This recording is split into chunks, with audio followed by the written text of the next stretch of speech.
नमस्कार, मैं हूं पंकज सिंह जाडेजा। हमारा उद्देश्य है राष्ट्र से स्नेह, राष्ट्र का सम्मान। अब देखते हैं आज की टॉप हेडलाइन।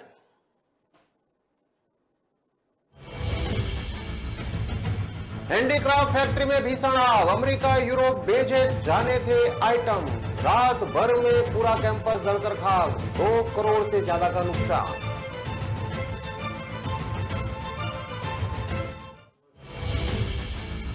एएनएम का सुसाइड, लिखा डॉक्टर से परेशान, जान दे रही बेटी, बोला स्टाफ में थे बच्चे किसी और के, कान पकड़कर उठक बैठक लगवाई।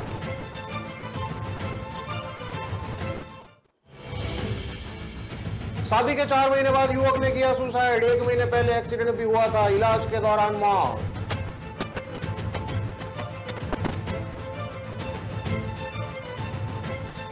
एमडीएस यूनिवर्सिटी अजमेर के एग्जाम से पहले पेपर लीक, नकल गिरोह सक्रिय, प्राइवेट कॉलेज पर संदेह, 3 लाख स्टूडेंट के भविष्य से हुआ है खिलवाड़। अब देखते हैं खबरें विस्तार से।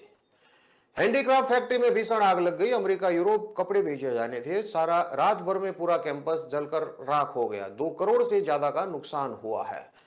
हैंडीक्राफ्ट फैक्ट्री में बीती रात लगे भीषण आग में पूरा कैंपस जलकर राख हो गया। यहां रखे आइटम्स को अमेरिका के साथ यूरोपियन देशों में भेजा जाना था। देर रात धधकी आग पर 8 घंटे बाद काबू पाया जा सका। आग से फैक्ट्री में करीब 2 करोड़ रुपए का नुकसान हो गया। देर रात करीब 1:30 बजे आग लगी और पूरे एरिया में दहशत फैल गई।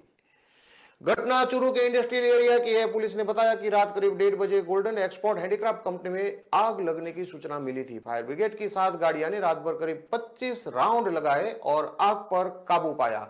हालांकि आग बुझने तक फैक्ट्री में ऑर्डर के लिए बनाकर रखे तैयार माल और मशीनें पूरी तरह जलकर खाक हो गई थी। हैंड कांस्टेबल सुरेंद्र सिंह ने बताया कि फैक्ट्री के मालिक बजरंग लाल जांगीड़ ने जानकारी दी है कि सोमवार रात को वह फैक्ट्री से अपने घर चले गए थे और फैक्ट्री में काम करने वाले मजदूर भी खाना खाकर सो गए थे। पड़ोस की फैक्ट्री के मजदूर टीन शेड पर सो रहे थे। रात करीब 2 बजे मजदूर मुलाराम ने धुआं उठता देखा तो फोन कर आग की सूचना दी। इस पर वह मौके पर पहुंचे। सूचना पर नगर परिषद की 2 दमकल मौके पर पहुंची और आग बुझाने की कोशिश की, लेकिन आग ने भीषण रूप ले लिया था। आग के आसपास की फैक्ट्रियों तक फैलने की संभावना हो गई थी। सूचना मिलने पर कोतवाली पुलिस भी मौके पर पहुंची और सूचना देकर रतननगर, रतनगढ़, तारानगर और बिसाऊ से 5 फायर ब्रिगेड बुलाई। रात भर करीब 7 दमकलों ने आग बुझाने की कोशिश की, लेकिन आग पर काबू नहीं पाया जा सका। मालिक जांगीड़ ने बताया कि आग लगने के कारण फैक्ट्री में लगी वुड वर्किंग के मशीन और एक्सपोर्ट करने के लिए बनाकर तैयार रखे माल जलकर खाक हो गया, जिससे करीब 2 करोड़ रुपए का नुकसान हो गया है। उन्होंने बताया कि फैक्ट्री परिसर में बाहर खुले में रखे सामान पर दमकलों से छिड़काव पानी लगा तो वह भी खराब हो गया। फैक्ट्री में लगी आग इतनी भीषण थी कि सुबह 10 बजे तक इस पर काबू पाया जा सका। उन्होंने बताया कि वह फैक्ट्री में सामान तैयार कर यूरोप और अमेरिकी देशों में भेजते हैं। जिला उद्योग संघ के पूर्व जिलाध्यक्ष दौलत तंवर ने बताया है कि इस हादसे के बाद पूरे क्षेत्र में दहशत का माहौल फैला हुआ है। आग पर काबू पा लिया गया है, लेकिन अब भी पूरी फैक्ट्री से धुआं उठ रहा है। वहीं यहां रखा पूरा सामान राख में बदल गया है। करीब 8 घंटे तक पूरा कैंपस आग से जलता रहा। अलवर के एक एएनएम ने अपने स्टाफ से परेशान होकर जान दी है। सुसाइड से पहले वह एक नोट भी छोड़कर गई है। इसमें पीएचसी के इंचार्ज समेत अन्य स्टाफ पर परेशान करने का आरोप लगाया है। इधर एएनएम के बेटे का आरोप है कि उसकी मां को ताने दिए जाते थे कि दोनों बेटे उसके नहीं हैं। यहां तक कि एक नर्सिंग स्टाफ के कान मरोड़ उठक बैठक पर लगवाई थी। इन सभी से परेशान होकर मां ने फंदा लगा दिया और जान दे दी। मामला अलवर के बीएनएनबीई थाना क्षेत्र के रणजीत नगर में मंगलवार शाम 5 बजे का बताया जा रहा है। 57 साल की बीना देवी शर्मा 25 साल से दौसा जिले के महुआ ब्लॉक की पीएचसी तालचींड में एएनएम के पद पर कार्यरत थी। मंगलवार शाम को बीना ने घर में ही फंदा लगाकर सुसाइड कर लिया। बीना देवी के पास से एक सुसाइड नोट भी मिला है। इसमें उन्होंने मौत के पीएचसी इंचार्ज समेत अन्य स्टाफ पर परेशान करने का आरोप लगाते हुए कहा है कि पीएचसी इंचार्ज लोकेश प्रजापत और अन्य स्टाफ बार बार परेशान करता है। इतना परेशान कर दिया कि मैं डिप्रेशन में आ गई। ये मेरा आखिरी राम राम है। इधर सूचना मिलने पर पुलिस मौके पर पहुंची। बुधवार सुबह मृतक का पोस्टमार्टम किया गया है। बड़े बेटे ने इंचार्ज समेत अन्य स्टाफ पर मां को परेशान करने का आरोप लगाते हुए कहा कि इनके खिलाफ हत्या का मामला दर्ज होना चाहिए। इस मामले में PHC incharge doctor Lokesh Prajapat का भी पक्ष तानने की कोशिश की, लेकिन उन्होंने जवाब नहीं दिया। बेटा बोला कि मां को गालियां दी, कान मरोड़, उठक बैठक करवाई। बीना देवी के बड़े बेटे ने मनीष ने डॉक्टर लोकेश प्रजापत समेत पीएचसी की एक एएनएम और नर्सिंग स्टाफ पर भी परेशान करने का आरोप लगाया। बेटे ने बताया कि उसकी मां काफी बीमार रहती थी। एक हादसे में उसका हाथ टूट गया था और रोड लगी हुई थी। कुछ दिनों पहले जब मुझे बताया तो मैंने बीआरएस लेने को कहा। इससे पहले तबीयत खराब होने पर 15 दिन की मेडिकल लीव भी ली थी। जब मेडिकल सर्टिफिकेट पेश किया तो डॉक्टर ने इसे गलत बता दिया। मां ने जब इस पर आपत्ति की तो उसके साथ गलत व्यवहार किया गया। मनीष ने आगे और बताया कि इसके बाद एक एएनएम और नर्सिंग स्टाफ भी उसे परेशान करता था। एएनएम में मां को गाली गलौज करती थी, ताने देती थी कि तेरे दोनों बच्चे किसी और की पैदाइश है। जब शिकायत की तो एक नर्सिंग स्टाफ ने मां का कान मरोड़, उठक बैठक लगवाई। इसके बाद से वह डिप्रेशन में चली गई और सुसाइड कर लिया। बेटे ने बताया कि 1 महीने पहले ही संपर्क पोर्टल पर भी शिकायत की थी, लेकिन इसके बाद भी कार्रवाई नहीं हुई। बीना देवी शर्मा 25 साल से दौसा जिले में तैनात थी। 5 साल पहले उनके पति की मौत हो चुकी थी, जो हलवाई थे। पिछले साल एक एक्सीडेंट में बीना देवी का हाथ टूट गया और रोड डाली गई थी। बीना देवी के 2 बेटे हैं। बड़ा बेटा आशीष अलवर में एडवोकेट है। छोटा बेटा मनीष दिल्ली में रहता है और पंडित का काम करता है। मनीष कुछ दिनों पहले अलवर आया था, लेकिन सास की तबीयत खराब होने पर वह दिल्ली निकल गया था। सुसाइड के दौरान बीना देवी घर में अकेली ही थी।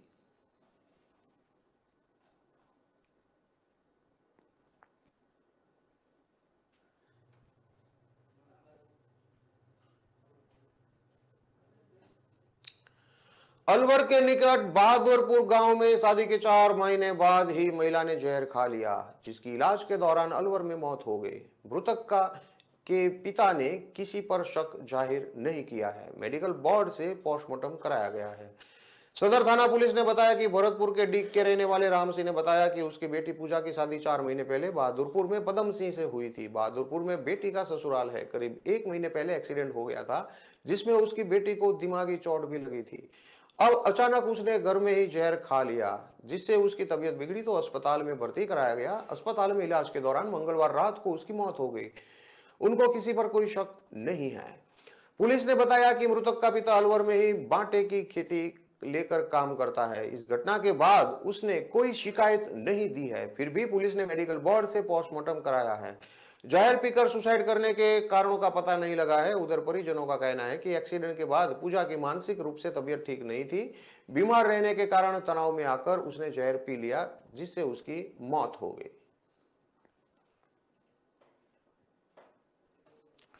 महर्षि दयानंद सरस्वती यूनिवर्सिटी अजमेर की ओर से आयोजित किए जा रहे एग्जाम से पहले पेपर लीक हो रहे हैं। इस बात को यूनिवर्सिटी प्रशासन ने भी मान लिया है। प्रशासन ने अपने स्तर पर जांच शुरू करने के साथ ही अजमेर पुलिस महानिरीक्षक को भी कार्रवाई के लिए पत्र लिखा है। प्रशासन ने प्राइवेट कॉलेज पर संदेश जारी किया है। साथ ही बताया कि नकल गिरोह सक्रिय है। परीक्षा से आधे घंटे या 1 घंटे पहले पेपर बाहर आ रहे हैं। इसमें यूनिवर्सिटी की गोपनीयता भी भंग हो रही है। गौरतलब है कि महर्षि दयानंद सरस्वती यूनिवर्सिटी अजमेर के अधीन 4 जिलों अजमेर, टोंक, नागौर और भीलवाड़ा में करीब 350 कॉलेज है, जहां पर करीब 3 लाख से ज्यादा स्टूडेंट अध्ययन करते हैं। इनकी परीक्षाएं 27 जुलाई से आयोजित की जा रही है। परीक्षा नियंत्रक सुब्रतो दत्ता ने अजमेर आईजीपी को लिखे पत्र में बताया कि एमडीएसयू की ओर से अजमेर, टोंक, नागौर और भीलवाड़ा जिले के निर्धारित परीक्षा केंद्रों पर 2021-22 की वार्षिक परीक्षाएं आयोजित की जा रही है। इसमें संगठित नकल गिरोह एवं कुछ छात्र परीक्षा केंद्रों के द्वारा परीक्षा की गोपनीयता भंग करने एवं गैर कानूनी रूप से अनुचित लाभ प्रदान करने के लिए परीक्षा शुरू होने से पूर्व ही पेपर लीक किए जाने की जानकारी मिली है। ऐसी सूचना नागौर जिले के कुचामन, नावा, लाडलो, भीलवाड़ा, टोंक और अजमेर के कुछ निजी महाविद्यालयों की परीक्षा में लगातार प्राप्त हो रही है, जिसे अनुचित प्राप्त कर विश्वविद्यालय की छवि को धूमिल करने एवं परीक्षाओं की गोपनीयता भंग किए जाने का प्रयास किया जा रहा है। अतः इसकी गहनता से जांच इन साजिशकर्ताओं एवं संगठित गिरोह को बांगफोड़ हो। मदरसवीत के पूर्व छात्र संघ अध्यक्ष और एनएसयूआई के जिला अध्यक्ष भगवान सिंह चौहान ने कहा कि पूर्व में कई बार पेपर लीक को लेकर प्रशासन को अवगत कराया गया था, लेकिन प्रशासन ने लगातार अनदेखी की है। अब जब अधिकांश जगहों पर पेपर लीक के मामले सामने आने लगे तो खानापूर्ति में जांच कराने की बात कर रहे हैं, जबकि यह पहले से चल रहा है। परीक्षा नियंत्रक सुब्रतो दत्ता ने कहा कि परीक्षा से कुछ समय पहले पेपर लीक की जानकारी मिल रही थी। ऐसे में पुलिस महानिरीक्षक को पत्र लिखकर जांच कर कार्रवाई के लिए मांग की गई है ताकि इसका पर्दाफाश हो। साथ ही यूनिवर्सिटी स्तर पर भी मामले की जांच की जा रही है। झुंझुनू में पूर्व छात्र संघ अध्यक्ष राकेश जजड़िया हत्याकांड में पुलिस को सफलता हाथ लगी है। पुलिस ने हत्याकांड में शामिल 5 लोगों को गिरफ्तार किया है। पुलिस ने आरोपियों को अलग अलग जगह से गिरफ्तार किया है। आरोपियों को गुजरात के सूरत और उदयपुर से गिरफ्तार किया गया है। पुलिस ने मुख्य आरोपी विश्वबंधु वीरेंद्र कुमार इमरान उर्फे मानी को गिरफ्तार किया है। इसके अलावा नितेश कुमार और मनोज कुमार आरोपी को शरण देने पर गिरफ्तार किया है। आरोपी हत्या के बाद से फरार चल रहे थे। पुलिस ने आरोपियों से घटना के समय काम में ली गई 2 बोलेरो कार भी जब्त की है। पुलिस ने इमरान उर्फे मानी को गुजरात के सूरत शहर और विश्वबंधु वीरेंद्र कुमार और मनोज कुमार को उदयपुर से गिरफ्तार किया है। वहीं नितेश कुमार को झुंझुनू के ग्रामीण इलाके से पकड़ा है। आरोपियों की गिरफ्तारी के लिए पुलिस की ओर से निरंतर प्रयास किए जा रहे थे। टीम की ओर से अलग अलग जगह दबिश दी गई थी। जयपुर, उदयपुर, अहमदाबाद, सूरत सहित अन्य शहरों में सर्च अभियान चलाकर आरोपियों की तलाश शुरू की गई थी। टीम को आरोपियों की इन शहरों में होने की जानकारी मिली थी। सूरत और उदयपुर में टीम की ओर से आरोपियों का लगातार पीछा किया गया। आसपास के फुटेज भी खंगाले गए। कई लोगों से पूछताछ की गई। उसके बाद आरोपियों को डिटेन कर गिरफ्तार कर लिया गया है। पुलिस ने गिरफ्तार किए गए आरोपियों से अन्य आरोपियों के बारे में पूछताछ कर रही है। इससे पहले पुलिस ने हत्याकांड में शामिल हासलसर निवासी कुलदीप मिल को गिरफ्तार किया था। पुलिस अब तक 6 को गिरफ्तार कर चुकी है। क्या था पूरा ये हत्याकांड का मामला है, ये जानते हैं। बगड़ थाना इलाके में बदोड़ा गांव के समीप काटली नदी के पास पूर्व छात्र संघ अध्यक्ष राकेश जजड़िया की हत्या कर दी गई थी। आरोपियों ने राकेश की गाड़ी को टक्कर मारकर सरियों और लाठियों से मारपीट की थी, जिससे राकेश जजड़िया की मौत हो गई थी। इस मामले में मृतक के पिता ने गब्बर गैंग के मुखिया अरविंद उर्फे गब्बर के अलावा एच.एस. विश्वबंधु, देशबंधु, रवि बदौला के साथ साथ दिनेश मालसरिया, प्रदीप मंगवा, अजीत बाबा, उमेश सोनू, इमरान मंजीत जजड़िया, रमेश कुमार आदि के खिलाफ हत्या का मामला दर्ज करवाया था। पूर्व छात्र संघ हत्याकांड में शामिल आरोपियों में से 4 हिस्ट्री शीटर है। इनमें विश्वबंधु को पुलिस ने गिरफ्तार कर लिया है। विश्वबंधु कोतवाली थाने का हिस्ट्री शीटर है, लेकिन 3 हिस्ट्री शीटर अभी भी पुलिस की पकड़ से दूर है। पुलिस ने आरोपियों की गिरफ्तारी के लिए 5-5 हजार रुपये का इनाम भी घोषित किया था। इनमें से कई आरोपी ऐसे हैं जिन पर कई मामले दर्ज हैं। इस हत्याकांड में सबसे ज्यादा चर्चा गब्बर गैंग की ही रही है। हत्याकांड में गब्बर गैंग का मुख्य सरगना अरविंद उर्फे गब्बर भी शामिल था। इस गैंग ने 3 साल पहले भी पुलिस फायरिंग की थी और इस हत्याकांड में गब्बर गैंग का नाम आने के बाद पुलिस ने लाल कोठी को अपने कब्जे में ले लिया था। एसपी को लाल कोठी में बदमाशों का अड्डा होने की शिकायत मिली थी। यह बात सामने आई थी कि गब्बर उर्फे अरविंद अपनी गैंग को यहीं से ऑपरेट करता है।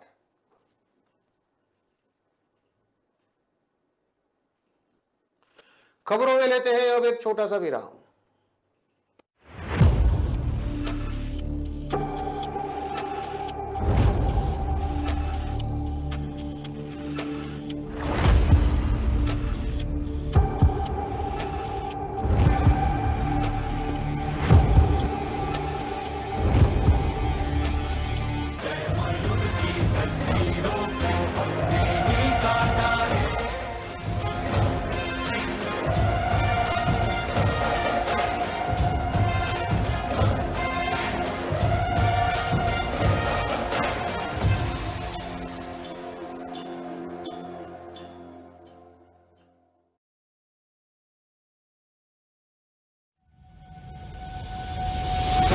लहरों से डरकर नौका पार नहीं होती, कोशिश करने वालों की कभी हार नहीं होती।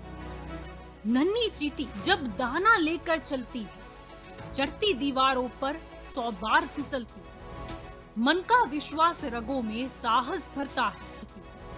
चढ़कर गिरना, गिरकर चढ़ना न अखरता है। आखिर उसकी मेहनत बेकार नहीं होती, कोशिश करने वालों की कभी हार नहीं होती। डुबकी या सिंधु में गोताखोर लगाता, जा जाकर खाली हाथ लौट कर आता। मिलते नहीं सहज ही मोती गहरे पानी में, बढ़ता 2 गुना उत्साह इसी हैरानी में। मुट्ठी उसकी खाली हर बार नहीं होती, कोशिश करने वालों की कभी हार नहीं होती। असफलता एक चुनौती है, इसे स्वीकार करो। क्या कमी रह गई देखो और सुधार करो। जब तक न सफल हो नींद चैन को त्यागो तो, संघर्ष का मैदान छोड़कर मत भागो तो।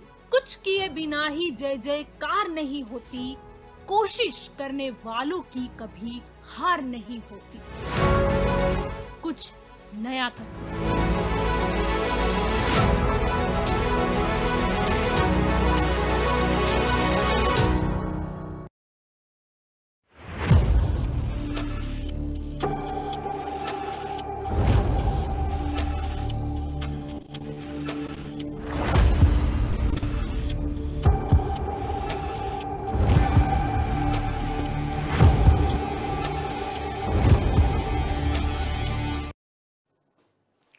विराम के बाद एक बार फिर से आपका स्वागत है। अब देखते हैं आगे की और खबरें। जोधपुर जिले के चामू थाना क्षेत्र के देवनिया गांव के समीप नहर में डूबने से एक महिला सहित 3 लोगों की मौत हो गई। पांव फिसलने से एक महिला नहर में जा गिरी। इस महिला को बचाने के लिए 2 लड़के भी नहर में कूदे, लेकिन तेज बहाव में तीनों बह गए। बाद में ग्रामीणों ने मौके पर पहुंचकर नहर से तीनों को बाहर निकाला। तब तक तीनों की मौत हो चुकी थी। पुलिस के अनुसार भौरी देवी नाम की एक महिला लिफ्ट नहर के किनारे जा रही थी। पांव फिसलने से वह नहर में जा गिरी और मदद के लिए चिल्लाने लगी। उसके चिल्लाने की आवाज सुनकर समीप खेत में काम कर रहे 18 वर्षीय संतोष और 15 वर्षीय उदाराम मौके पर पहुंचे। दोनों ने भौरी को बचाने के लिए पानी में छलांग लगा दी। तेज बहाव में भौरी के साथ वे दोनों भी बह गए। बाद में मौके पर एकत्रित हुए ग्रामजनों ने नहर में खोज अभियान चलाया। वहीं सूचना मिलते ही चामू थानाधिकारी दीप सिंह भी मौके पर पहुंच गए। थोड़ी देर में घटनास्थल से काफी दूर पर ग्रामीणों ने तीनों को खोज निकाला। तब तक भौरी की मौत हो गई थी। वहीं दोनों लड़कों उदाराम और संतोष को अस्पताल ले जाया गया, जहां डॉक्टरों ने दोनों को मृत घोषित कर दिया।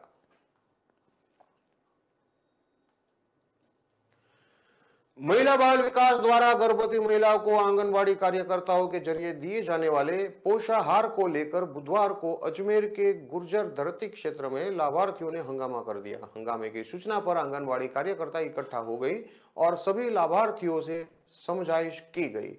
लाभार्थियों ने सरकार से मांग की है कि बहादुरदार और कीड़े वाला पोषण देने से अच्छा है कि वह इस तरह का पोषण ना ही दे। मामले में महिलाओं ने संबंधित अधिकारियों पर कार्रवाई की मांग की है।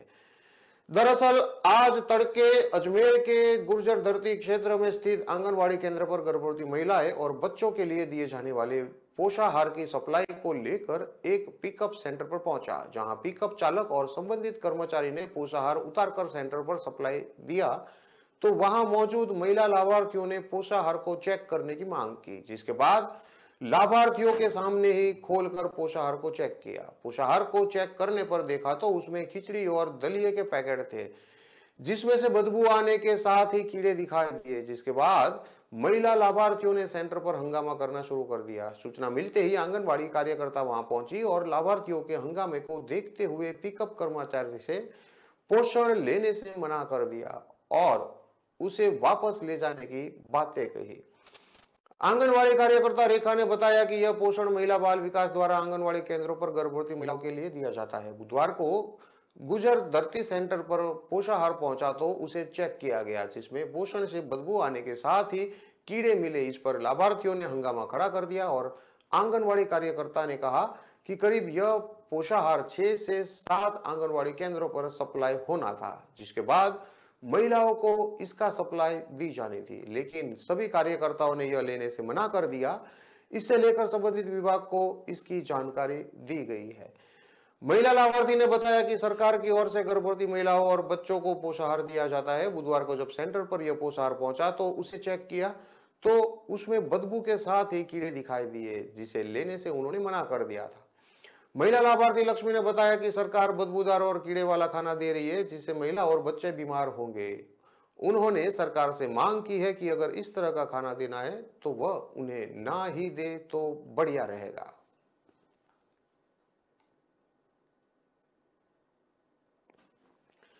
अजमेर में रूम लेकर रह रही भीलवाड़ा की छात्रा के किडनैप का मामले सामने आया है। वह रूम से अपनी बुआ से मिलने के लिए निकली और बाद में फोन स्विच ऑफ हो गया। पिता ने एक युवक पर शक जताते हुए सिविल लाइन थाने में मामला दर्ज कराया है। पुलिस मामले की जांच में जुटी है। जामोली भीलवाड़ा निवासी पिता ने रिपोर्ट देकर बताया कि उनकी बेटी आयुर्वेदिक नर्सिंग कॉलेज अजमेर में नर्सिंग प्रथम वर्ष में अध्ययनरत है। ऐसे में वह सर्वोत्तम स्कूल के पीछे महेश कॉलोनी कायल रोड अजमेर में किराए से अन्य साथी लड़की के साथ रूम पार्टनर के रूप में पिछले कुछ दिनों से रह रही है। उन्होंने 19 सितंबर को शाम 6 बजे उसका हालचाल पूछने के लिए फोन किया तो पता चला कि वो थोड़ी ही देर में अपने रूम से गणेश नगर नई बस्ती आदर्श नगर में अपनी बुआ से मिलने जा रही है। लगभग शाम 6:45 बजे पर जब वापस फोन किया तो उसने बताया कि वह घर पर पहुंचने ही वाली है। फिर लगभग 7 बजे फोन किया तो फोन स्विच ऑफ था। इसके बाद लगातार फोन स्विच ऑफ आया। ऐसे में पिता की चिंता बढ़ गई। रात करीब 8:30 बजे अनजान नंबर से फोन आया और उसमें बेटी के चिल्लाने और मदद की गुहार की आवाज सुनाई दी और फोन कट हो गया। जब वापस किया तो फोन स्विच ऑफ था। इसके बाद अजमेर पहुंचे और शक है कि पंडेर निवासी शुभम ढोली पुत्र अशोक ढोली ने उसका अपहरण किया है, क्योंकि 1 वर्ष पहले भी शुभम ढोली ने अपने कुछ साथियों के साथ मिलकर उसे रास्ते में रोका और उठाकर ले जाने का प्रयास किया था। उस समय लोक लाज के कारण कोई रिपोर्ट नहीं दी थी, अतः कार्रवाई की जाए। सिविल लाइन थाना पुलिस ने मामला दर्ज कर जांच एएसआई हरिराम को सौंपी है। अजमेर के मदार रेलवे स्टेशन पर बुधवार को भीषण हादसा सामने आया, जहां जयपुर बांद्रा स्पेशल ट्रेन के 2 कोच डिरेल होने के चलते एक यात्री की मौत और 3 दर्जन यात्री के घायल होने की सूचना कंट्रोल के जरिए सभी विभागों को दी गई। आनन फानन में तमाम विभागों के अधिकारी और रेस्क्यू टीम मदार रेलवे स्टेशन पर पहुंची। जहां पहुंचने पर उन्होंने राहत की सांस ली, क्योंकि यह भीषण हादसा एक मॉक ड्रिल था। दरअसल बुधवार को जयपुर बांद्रा स्पेशल ट्रेन मदार रेलवे स्टेशन पर पहुंची तो ट्रेन के 2 कोच डिरेल हो गए और स्टेशन लर हड़कंप मच गया। सूचना पर रेलवे प्रशासन के साथ ही आरपीएफ और जीआरपी थाना पुलिस आनन फानन में मौके पर पहुंचा, जिसके बाद इसकी सूचना सिविल डिफेंस को दी गई। करीब 20 मिनट में सिविल डिफेंस की टीम वहां पहुंची और अपना रेस्क्यू शुरू किया, लेकिन दोनों कोच में बड़ी संख्या में फंसे यात्रियों को देखते हुए एसडीआरएफ और एनडीआरएफ को भी मौके पर बुलाया गया। कुछ ही देर में एनडीआरएफ और एसडीआरएफ की टीमें भी वहां पहुंची और रेस्क्यू शुरू करते हुए कोच में फंसे हुए यात्रियों को बाहर निकाला गया। हादसे में करीब 30 यात्री घायल हुए, जिनमें से 10 गंभीर घायलों को जेएलएन हॉस्पिटल में रेफर किया गया है। इस दौरान एक यात्री की मौत हो गई। हालांकि यह भीषण हादसा बाद में रेलवे और एनडीआरएफ के द्वारा संयुक्त रूप से की गई मॉक ड्रिल में तब्दील हुआ। इस मौके पर रेलवे के डीआरएम एडीआरएम के साथ ही एनडीआरएफ के राजस्थान प्रभारी योगेश कुमार मीणा और अलग अलग विभागों के अधिकारी और कर्मचारी मौजूद रहे। जानकारी के अनुसार मदार रेलवे स्टेशन पर हुआ हादसे के बाद विभागों द्वारा किए गए रेस्क्यू के दौरान एनडीआरएफ और अन्य विभागों के कर्मचारियों को ट्रेन के कोच से यात्रियों को निकालते वक्त कुछ समस्या दिखने को मिली। बताया जा रहा है कि कोच के खिड़की तो आसानी से काट दिया गया, लेकिन कोच के ऊपर से छात्रों को काटने में एनडी और एसडीआरएफ को भारी परेशानी झेलनी पड़ी।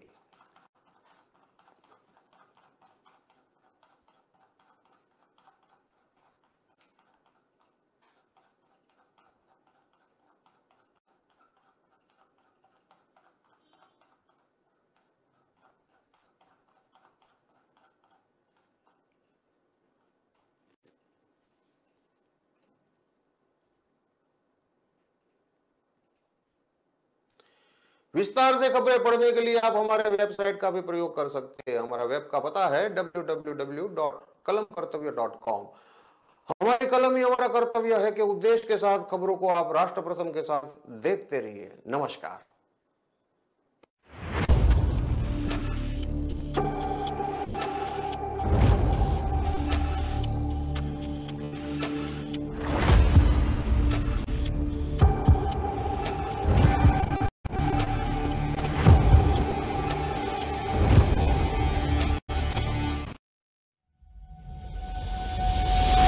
लहरों से डरकर नौका पार नहीं होती, कोशिश करने वालों की कभी हार नहीं होती। नन्ही चींटी